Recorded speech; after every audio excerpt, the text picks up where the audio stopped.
भाव संवेदना की गंगोत्री, नया टाइटल कवर बना दिया। गुरुदेव कहते थे कि ये सतयुग जब कभी भी आवेगा या युग परिवर्तन होगा तो उसका आधार भाव संवेदना ही होगी। भाव संवेदनाएं जब जगेगी तभी परिवर्तन होगा।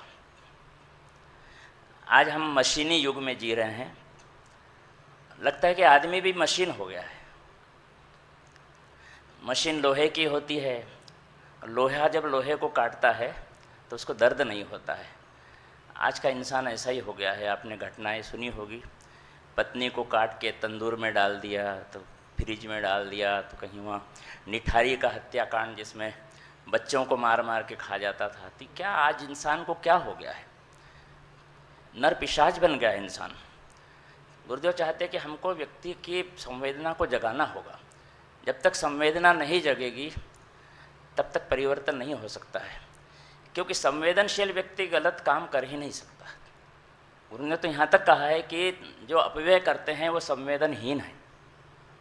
संवेदनशील व्यक्ति क्यों अपव्यय करेगा? बहुत सी घटनाएं हुई है इस तरह की। इस किताब में इसी तरह की घटनाएं हैं, छोटे छोटे कथानक हैं, वार्तालाप जैसे डायलॉग हैं। बड़ा अच्छा लिखा गया है।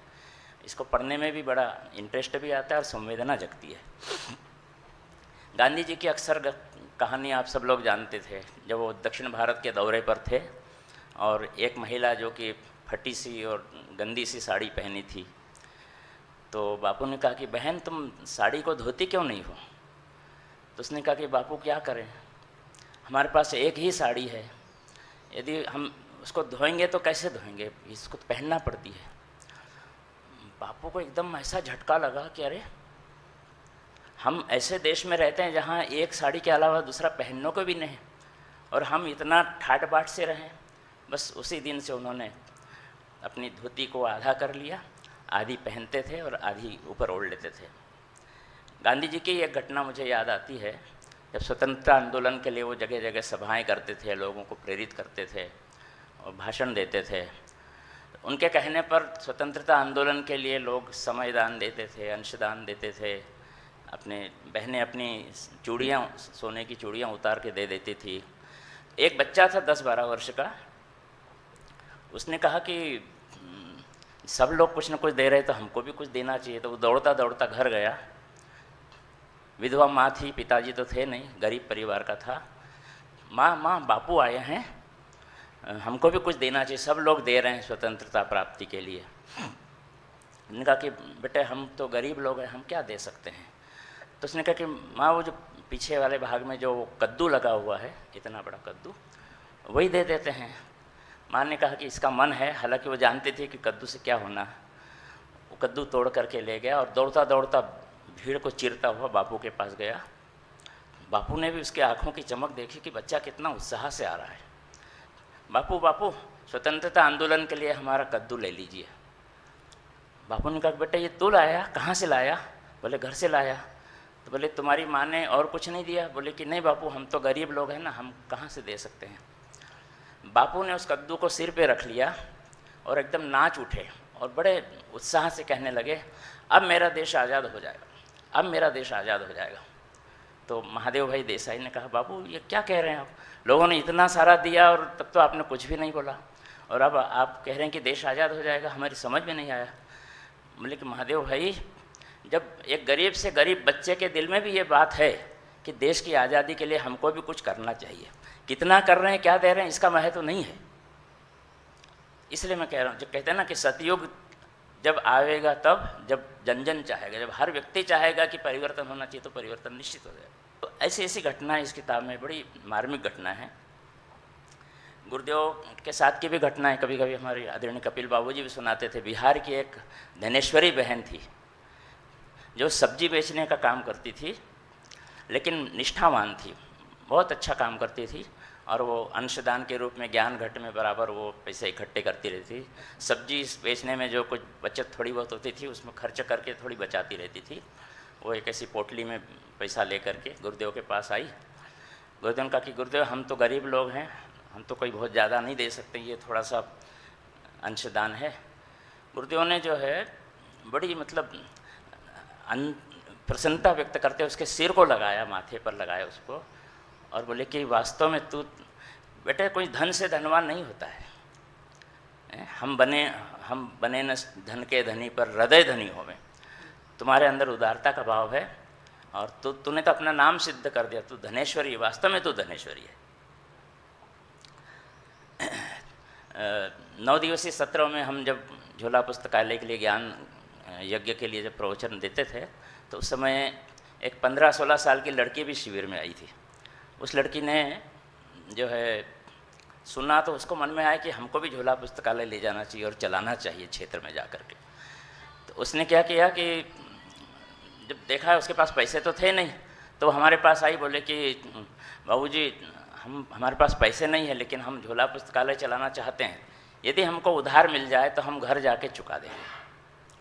हमने उसको बुक स्टॉल में थे हम लोग, हमने उसको उधार दिलवा दिया, नाम वाम सब नोट करके। अब वो जब घर गई तो अपने माताजी से उसने कहा कि माताजी 50 रुपये शांति कुंज भेजना है, मैं उधार करके आई थी। तो माताजी नाराज़ होने लगी, बोले कि एक तो तूने जिद की जाने की तो ज़बरदस्ती, हमको तू जानती अपनी आर्थिक स्थिति कैसी है, तेरे लिए कैसे तो व्यवस्था करके हमने भेजा था और तू और 50 रुपये का कर्जा करके आ गई। वो उसने पत्र लिखा, वो जब किसी के हाथ वो 50 रुपये भेजे बाय हैंड, और उसमें पत्र लिखा था, जीजी को पत्र लिखा था। तो बोले कि अच्छा माताजी आप नाराज़ मत होइए, हम रोज़ जो दूध पीते हैं लगभग 5 रुपये का दूध एक दिन में पी जाते थे, 1 कप दूध, बड़ा कप। तो उसने कहा कि मैं 10 दिन तक दूध नहीं पीऊँगी लेकिन आप मुझे 50 रुपये दे दीजिए। जीजी ने भी वो पत्र पढ़ा तो उनकी आंखों में आंसू आ गए कि जहाँ हमारे ऐसे बच्चे हैं जो अपना पेट काट करके मिशन के लिए देते हैं, तो क्यों नहीं युग बदलेगा।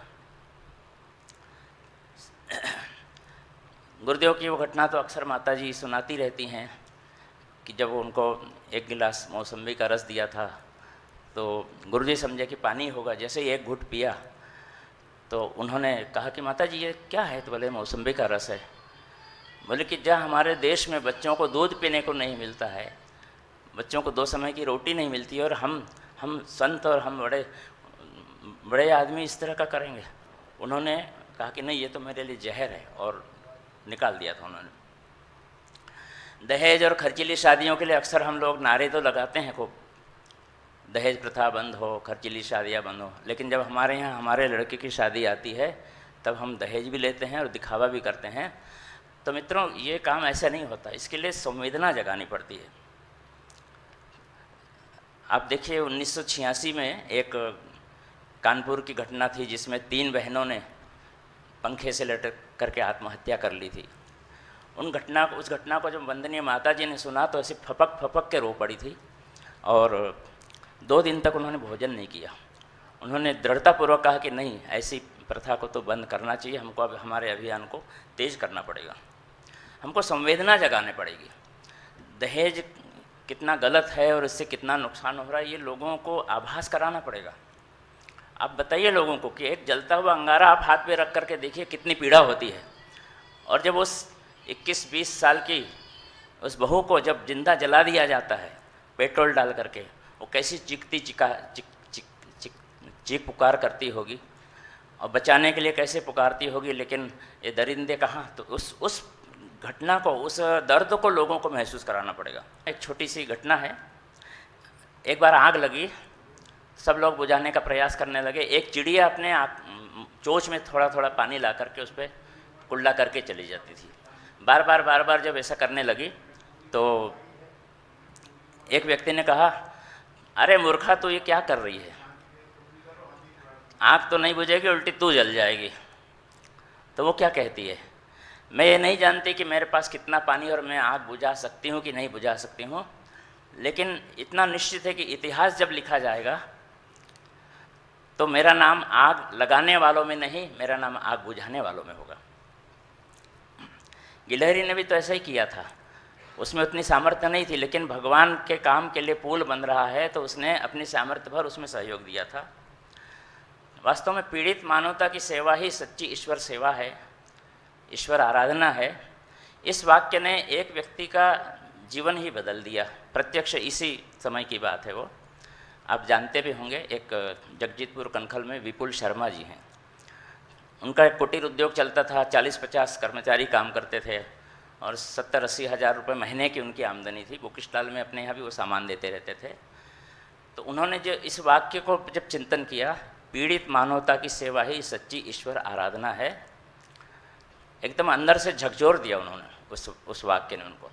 उन्होंने वो सारा वाइंड अप करके, और दोनों पति पत्नी उन बच्चों की जो अनाथ, वो जो हैंडीकेप्टेड, मेंटली रिटार्डेड बच्चे होते हैं, मंदबुद्धि बच्चे जिनको आजकल दिव्यांग कहते हैं, उनका एक स्कूल खोल दिया और दोनों पति पत्नी लग गए उसमें। तो ये जब संवेदना जब हमारे अंदर जगेगी, और संवेदना मैं तो कहता हूँ कि अपने भाइयों को भी, कि जब प्रवचन या जो क्षेत्र में जब कार्यक्रमों में जाते हैं तो उसमें कुछ ऐसी घटनाएं, कुछ ऐसी संवेदना को उभारें कि लोग अंदर से हिल जाए। बहुत सी बातें हैं और हमारे परिजन करते भी हैं। तो यही निवेदन था, भाव संवेदना की गंगोत्री, इसी के आधार पर जो है युग परिवर्तन होगा। धन्यवाद।